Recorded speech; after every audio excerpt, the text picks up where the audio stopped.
Welcome back to Professional Playground Only, the podcast spotlighting hair professionals sharing their journeys and the real life stories behind the good, the bad, and the funny moments in the chair. I'm your host, Hadney Alexander, and today I'm joined by Marisa Peal, also known as Philly Texture, a curly hair specialist, and a self-proclaimed curly hair nerd who is passionate about celebrating and educating around natural hair. Marisa is actually a Shot Hair Awards Finalist. She showcased her work at Philly Fashion Week and New York Fashion Week and is a proud advocate for natural hair, aka The Crown. We're so excited to have her here with us today to share more about her journey behind the chair. Marisa, my girl, welcome to Professional Playground Only. I'm so glad to have you here with us today. Yes, you look amazing.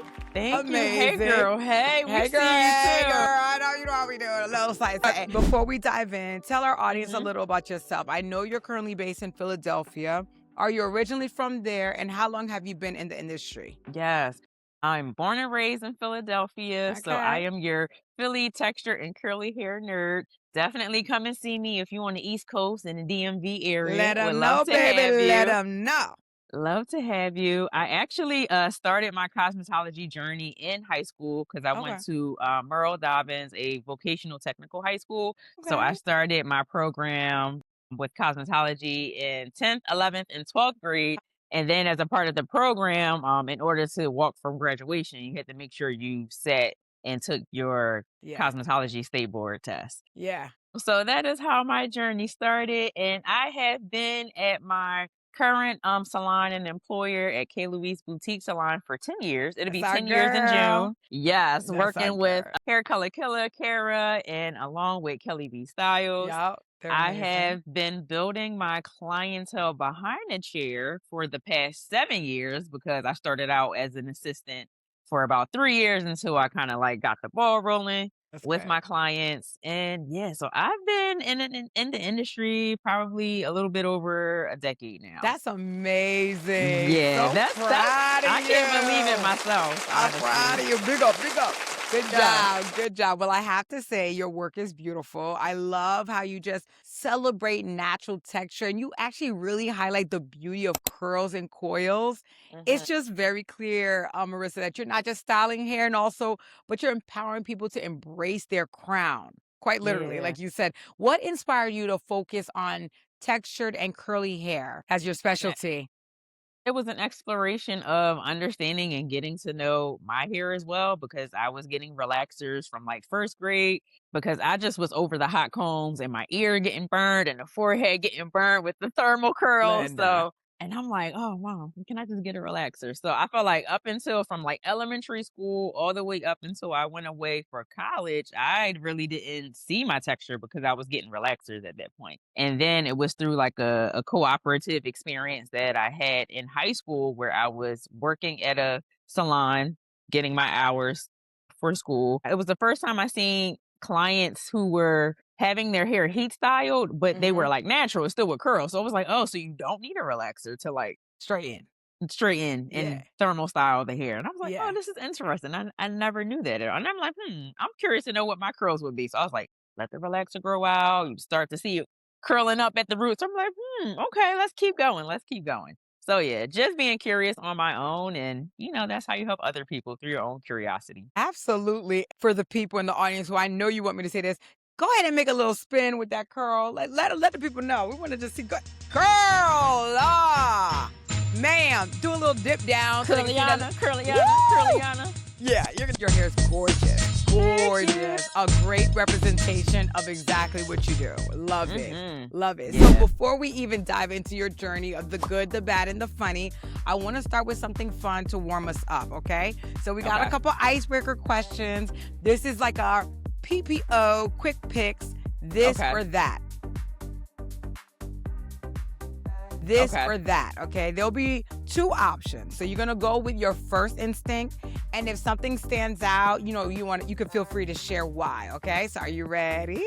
Ready. Wash and go or twist out season? Twist out season. Behind the chair or backstage at Fashion Week? Backstage behind Fashion Week. Curly transformation or curly cuts? Curly cuts. Why? Because you get to see the hair in its full glory. Absolutely. Yeah. A haircut goes a long way. So you definitely need that shape before you get to the transformation in the color part, for sure. Yes, absolutely, absolutely. Okay, so product education or technique education, and if so, why? They kind of go hand in hand. I know they do, girl. It goes hand in hand, yes. A lot of clients, they're like, I notice you take smaller sections than what I do at home. I'm like, you need the product, but you also need a little bit of technique too. Agreed. Silk bonnet or silk pillowcase? Silk bonnet. Curl cream or gel, and you can only pick one. I can only pick one. Mm-hmm. Curl cream, because that's going to give me more hydration than the gel. More moisture. You heard it first, kids. Inspiration photos or whatever you think looks best. Inspiration photos. Okay. All right. That was great. You did a good job. Insightful. Okay. And now we're going to move into our next light segment, okay? Now, this is a finish the sentence. I'll share 3 prompts, and you briefly respond with what comes to mind. All right, are you ready? So you're just going to finish this sentence. Being in this industry has taught me what? If you could say one word. To be the authority. More than one word. What? It's okay. Okay. Yes. And explain, what does that mean?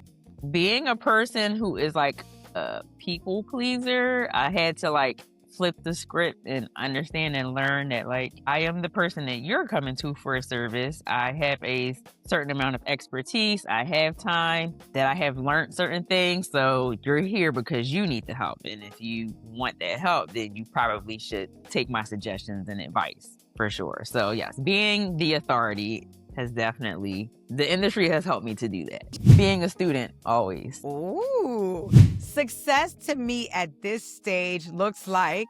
The freedom. Success for me at this age looks like freedom. Freedom to go places that I want to go. The freedom to engage with experiences that are on my bucket list. The freedom to collaborate, whether you're in the beauty industry, maybe you're in the wellness industry, to work with other collaborators, like the freedom of resources. I love it, Marisa. I love it. We really appreciate you sharing all that. Good job. We're going to get into the heart of Professional Playground Only. Okay. This is where we're going to get real about the good, the bad, and the funny that people don't often see. So we're going to start with the good. What's been the best or most rewarding moment, Marisa, for you behind the chair? If you could give us one example or experience that you've had that stands out the most to you, what would it be? When a client realizes, like, I did not think my hair could do this. Like, I am very surprised. That is always a heartwarming experience. Or, when they're leaving out more confident than they came in. Yeah, I love that. Yeah. Was there any example or experience in particular that stands out to you that you've had? Because I know you've had so many. I've seen them on the Insta. Has anyone in particular stand out to you that you could think of during your whole career, or decade of work? Well, I'm just going to say recently, because I had a video that went viral. So that was like a new moment for me.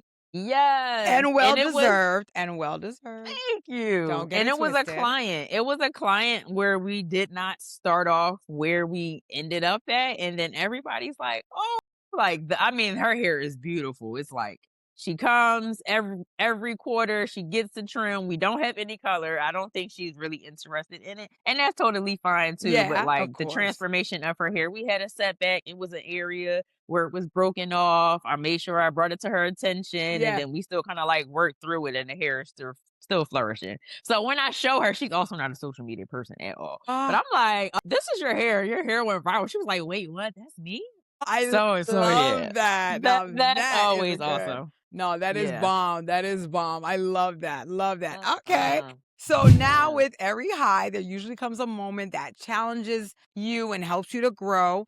And without disclosing any names or salons, we always want to dignify others. What's been one of the most challenging or difficult moments in your career, Marisa, that's tested you professionally or emotionally? As one experience that comes to mind is like servicing a long-standing client for several years, but they didn't always seem fully satisfied with the service. And then it just came to a point where it's like, okay, we're being genuine, but it feels like you're taking advantage of the not being satisfied portion. And then just knowing when that relationship doesn't have to continue anymore, because Yeah. that takes a toll on your morale as a stylist, as Yeah. a human being, because you are a service provider. So you want to make Yeah. sure that you are receiving the experience Absolutely. and the service that you are paying for. And yeah, that can also have you second guessing, like, I should have did this different, but I did everything I could possibly do. So when you kind of get to that point, it's like, no, I feel good with how I went about providing the service,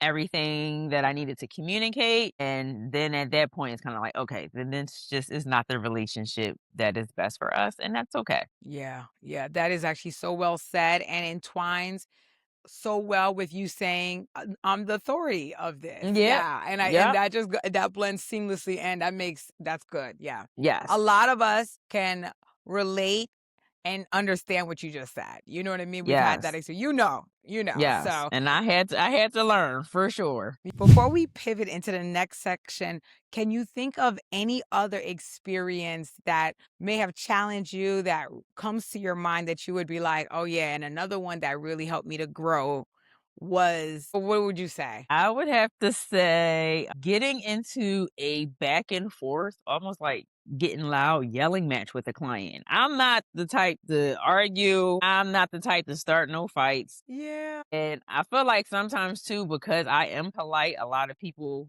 just kind of like take my kindness as a weakness, but just trying to keep it professional. And it just was a moment where going into it, I was servicing a client who is not my typical client, but of course I understood from the stylist that what needed to happen, what service we Mhm. were going over, because it was already explained what type of service, hair color service was being done. And Mhm. that's okay. But then I felt like it was trying to shift and was trying to go to a different service that wasn't what the intent of the appointment was. So then trying to explain that, and then the client was like getting upset, and then it was going What'd she like back and forth. say? What'd she Yeah. say?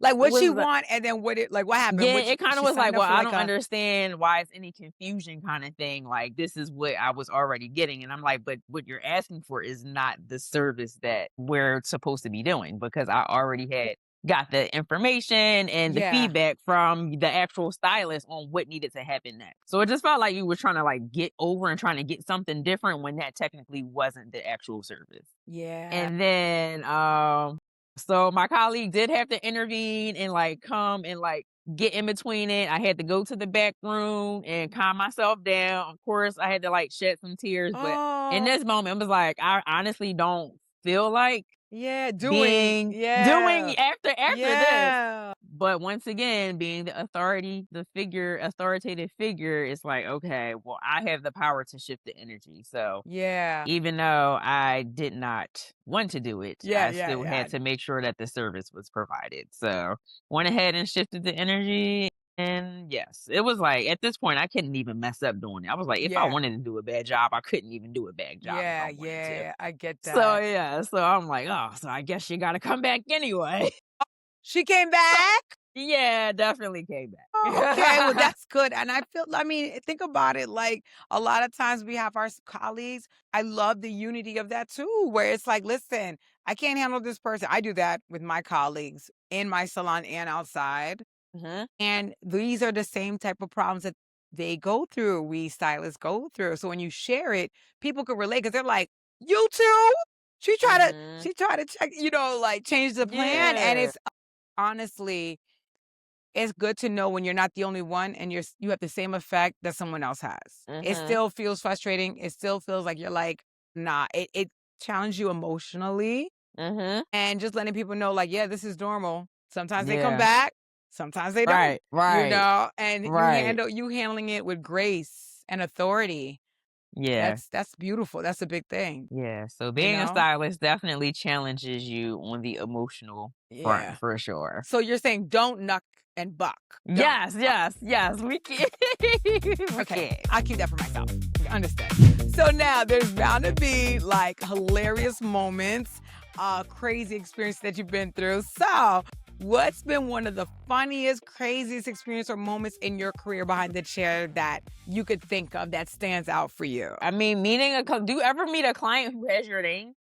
No. It happened to me once. I had a client who had the same name as me, and I was like, this is Wait, funny. Marisa Peal? No, just like first name. But even still, that's Okay. Was it weird?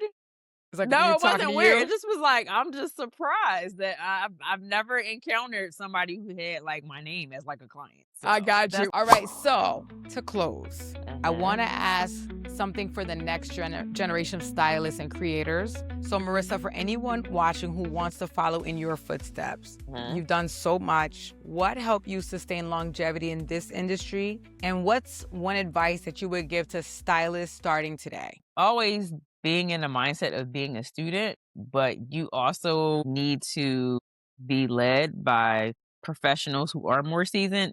Like I know everybody's in the individualistic idea of like I hustle, I get my own money type mentality, but Yep. like there's a lot of people out here on social media who aren't licensed. And if you are doing hair, you have your own suite, but you don't even know how to, one, provide customer service because you don't know how to work with other people because you have never worked with other people in a salon environment. And two, it's like, yeah, you definitely need to learn from the seasoned professionals because they've been in the game. Nothing that you do is new. Everything do? is like it's a repeated technique. I mean, a technique might slightly change, but it's just a different way of an already similar form of a technique.